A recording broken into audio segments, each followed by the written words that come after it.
దేవుని చెప్తున్నారు. ఎక్కువగా ఎపిసి పత్రిక 1వ అధ్యాయం మీరు ధ్యానించండి. పరిశుద్ధాత్మ దేవుడు ఆయన సంకల్పం అంతా దాంట్లో రాస్తుంటుంది. మన పట్ల దేవుడు ఎలాగ ప్రేమిస్తున్నాడు, ఎలాగ ఆయన చిత్తాన్ని మన పట్ల జరిగిస్తున్నాడు. ఒకసారి పరిశుద్ధాత్మ దేవుడు మాట్లాడుతున్నాడు. ఈరోజు మన జీవితాల్లోని దేవుని వాక్యము రోజు మన జీవితంలోకి డౌన్లోడ్ చేయాల. మీరు గమనించారా? ఫోను మంచి డౌన్లోడ్ చేస్తే మంచిదే కోరుకుంటుంది, చెడ్డని డౌన్లోడ్ చేస్తే చెడ్డనే కోరుకుంటుంది. అలాగే దేవుడు జీవము మరణం మన చేతిలో పెట్టాడు. ఎప్పుడైతే ఆయన ప్రేమించేవాడు, ఆయన యందు ఎవరైతే విశ్వాసం ఉంచుతారో ప్రభు యందు సమస్తము సమకూడి మన మేలు కోసమే జరిగిస్తున్నాడు దేవుడు. ఈరోజు బాధల్లో ఉన్నావా, కష్టాల్లో ఉన్నావా, ఎవరికి చెప్పుకోలేని బాధలతో కష్టపడుతున్నావా? ఈరోజు దేవుడు చెప్తున్నాడు, అంత సమస్తము నీ మేలు కోసమే జరిగిస్తున్నాడు దేవుడు. నీకు ఇప్పుడు కీడు జరుగుతుంది నువ్వు అనుకుంటున్నావు, కానీ నీకు మేలు కోసమే జరిగిస్తున్నాడు దేవుడు. సమస్తము ఆయన ప్రేమించే బిడ్డల్ని ఒకసారి చూద్దాం. లాస్ట్న నేను ప్రకటన గ్రంథం 3వ అధ్యాయము 19 ఒకసారి చూద్దాం. ఒకసారి ప్రకటన గ్రంథము రెవల్యూషన్ 3వ అధ్యాయం 19 లాస్ట్న ఉంటుంది. మీరు గమనించాలా, ఇక్కడ 3:19 చదివితే, నేను ప్రేమించేవారిని అందరినీ గద్దించి శిక్షించుచున్నాను గనుక నువ్వు ఆసక్తి కలిగి మారు మనసు పొందుము. ఈరోజు పరిశుద్ధాత్మ దేవుడు మాట్లాడుతున్నాడు. మనల్ని దేవుడు ప్రేమిస్తున్నాడంటే గద్దించి శిక్షించి సరి చేస్తున్నాడు మనల్ని. తప్పు మార్గంలో వెళ్తున్నావు నువ్వు, ఆయనకి తెలుసు ఆ మార్గము నువ్వు మంచిదే అనుకుంటున్నావు, కానీ అది చెడ్డ మార్గం అని దేవుడికి తెలుసు. కీడు జరుగుతుందంటే అది మన మేలు కోసమే. ఎప్పుడైనా దేవుని ప్రేమించే బిడ్డలకి సమస్తం సమకూడే మన మేలు కోసమే జరిగిస్తాడు దేవుడు. మీరు గమనించాలి. అది పరిశుద్ధాత్మ దేవుడు మనలోనే ఉన్నప్పుడు ఆ ఓర్పుని, సహనాన్ని, శక్తిని, బలాన్ని అన్నిట్లోనూ ముద్రించాడు. ఎఫెసీ పత్రికలో ఉంటుంది, పరిశుద్ధాత్మ చేత మనల్ని ముద్రించి స్టాంప్ వేశాడు. మన మీద ఒక ఇంటికి కూడా ముట్టుకోవడానికి వేరే వాళ్ళకి అధికారం లేదు. ఆయన అనుమతి లేకుండా మన మీద ఏ దుష్టుడు కానీ ఎవరు కూడా అంటుకోవడానికి అధికారం లేదు. ఒకవేళ అధికారం ఉందంటే ఆయన అనుమతి లేకుండా మన మీద ఏమీ జరగదు. మీరు గమనించాల. నేను దేవుడిని నమ్ముకుంటున్నాను, నా కష్టాలు వస్తున్నాయి, అవమానాలు వస్తున్నాయి, నిందలు వస్తున్నాయి అంటే యేసు ప్రభువుకి నిందలు రాలేదా? యేసు ప్రభువుకి అవమానాలు రాలేదా? యేసు ప్రభువుకి నీతిమంతుడైన దేవుడు యేసు ప్రభువు, ఆయన ఏ పాపము చేయలేదు. ఆయనకి నిందలు లేదా? అంటే క్రీస్తులో మనం పాలి భాగస్థలు అవ్వాలంటే ఆయన నామమున ఎవరైతే నమ్ముతారో, మత్తయి సువార్త 5వ అధ్యాయంలోని 12 సమస్తము నా మేలు కోసమే జరిగిస్తాడు. అక్కడ ఒకసారి చూద్దాం. 5వ అధ్యాయం మత్తయి సువార్త. దేవుడికి స్తోత్రం. నేను ముగిస్తున్నాను. 5వ అధ్యాయం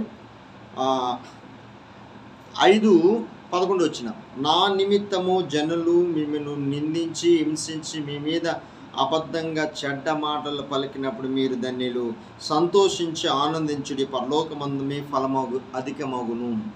యేసు ప్రభు కూడా నా నామం నిమిత్తము, యేసు ప్రభు నీతివంతుడైన యేసయ్య నీ కోసము ఆ కలువరిలో ఈ మానవుడు యేసయ్య ప్రతి మనిషి ఈ భూలోకంలో ఆయన రూపముగా పుట్టిన ప్రతి బిడ్డ మీద ఒక దయా సంకల్పం, ఒక ఉద్దేశం ఉంది. ఆ ఉద్దేశాన్ని ఎప్పుడైతే దేవుని యందు విశ్వాసం ఉంచుతావో అప్పుడు దేవుని దయా సంకల్పం ప్రతి బిడ్డ మీద ఆయన ఉంది. ఎప్పుడైతే మన ప్రాణాత్మ శరీరాలు ఆయనకి సమర్పిస్తామో అప్పుడు దేవుడు ముందుగా మనల్ని ఏర్పాటు చేసుకొని ముందుగా ఆయన పరిశుద్ధాత్మ ద్వారా ముద్రించి ఆయన చిత్తము ఆయన ప్రేమించే బిడ్డలకి శిక్షించి గద్దించి శిక్షించి క్రమశిక్షణ పెడతాడు. మారు మనసు మనకి జ్ఞాపం చేస్తాడు. ఎక్కడ తప్పిపోతున్న పరిశుద్ధాత్మ దేవుడు మన మనస్సాక్షే చెప్పేస్తుంది. దేవుని ఆత్మ ఎందరైతే దేవుని ఆత్మతో కలిగి ఉంటారో వాక్యముతో వివేక జ్ఞానాన్ని అనుగ్రహిస్తున్న వాక్యముతో దేవుడు మాట్లాడతాడు ప్రతిరోజు. ఈ మనము వాక్యముతో నింపబడుతున్నప్పుడు పరిశుద్ధాత్మ దేవుడు ప్రతి దినము ప్రతి నిమిషము ప్రతి 24 గంటలు దేవుని స్తుతిస్తూనే ఉంటాం. స్తోత్రం తండ్రి, నువ్వు చేస్తున్న మేలుకే స్తోత్రాలయ్యా. ఎప్పుడైతే మేలైనా కీడైనా నా మేలు కోసమే, ఆయన ప్రేమించే బిడ్డలకి సమస్తం సమకూడి నా మేలు కోసమే జరిగిస్తున్నాడు. ఆయన ఉద్దేశం అంతా మన పట్ల జరిగిస్తున్నాడు. దేవుని వాక్యం కిందన డిస్కషన్లోని ఈ వాక్యం అంతా ప్రతి రిఫరెన్స్తో సహా పెడుతున్నాను. మీకు ఏవైనా ప్రార్థన అవసరతలు ఉంటే వెంటనే డిస్క్రిప్షన్లో ప్రేయర్ రిక్వెస్ట్ నెంబర్ ఉంటుంది, దాంట్లో మెసేజ్ పెట్టండి. మీకోసం ప్రత్యేకమైన ప్రార్థన చేస్తాం. పరిశుద్ధాత్మలో ఎప్పుడైతే నువ్వు నడిపింపబడతావో ఆయన రాకడలో మనం ఎత్తబడతాం. ఎందుకంటే ఆయన ఎప్పుడు పిలుస్తున్నాడో నేను రెడీగా ఉండాలి, ఇతన్ని కూడా సిద్ధపరచాల. ఆ పని మనకి దేవుడు అప్పచెప్పాడు. యేసు ప్రభు మన కోసం ఆ కలువరిలో నీ కోసం నా కోసం ప్రాణం పెట్టి తిరిగి 3వ దినాన్ని సజీవుడిగా లేచాడు. ఆ ప్రభు కోసము మనం ప్రకటిస్తున్నాం, బోధిస్తున్నాం. ఆయన కోసము మనము జీవించాల. ఏదైనా సమస్తం మన మేలు కోసమే చేస్తాడు దేవుడు. ఈరోజు నువ్వు ఎంత కష్టాలున్నా దేవుడు ఒక అబ్రహాంకి ఇచ్చిన ప్రతి ఆశీర్వాదం నాకు నీకు ఈ లోకంలో ఉన్న ప్రతి బిడ్డ కూడా దేవుడు అనుగ్రహిస్తాడు. ఆయన నామమున ఎందరైతే విశ్వాసం ఇస్తారో వాళ్ళందరూ దేవుని బిడ్డలు. ఆయన రక్తములో కడగబడిన ప్రతి బిడ్డ కూడా ఆయన బిడ్డ.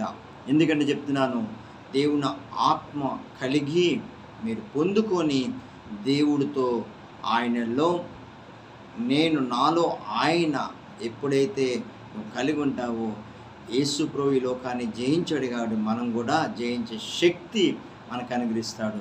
దేవుడు సమస్తం మన మేలు కోసమే జరిగిస్తాడు. చిన్న ప్రార్థన చేసుకుందాం. ప్రభువా, ఈ వాక్యం ఎంతమంది అయితే తండ్రి ఆలకిస్తున్నారో వాళ్ళందరి జీవితాల్లో తండ్రి నూతన పరిచి ఏదైనా ప్రభువా నిన్ను ప్రేమించి బిడ్డలని తండ్రి ప్రభువా ఎన్నడూ కూడా విడిచిపెట్టమని సెలవిచ్చావు. సమస్తం సమకూడి మా మేలు కోసమే జరిగిస్తా ప్రభువా.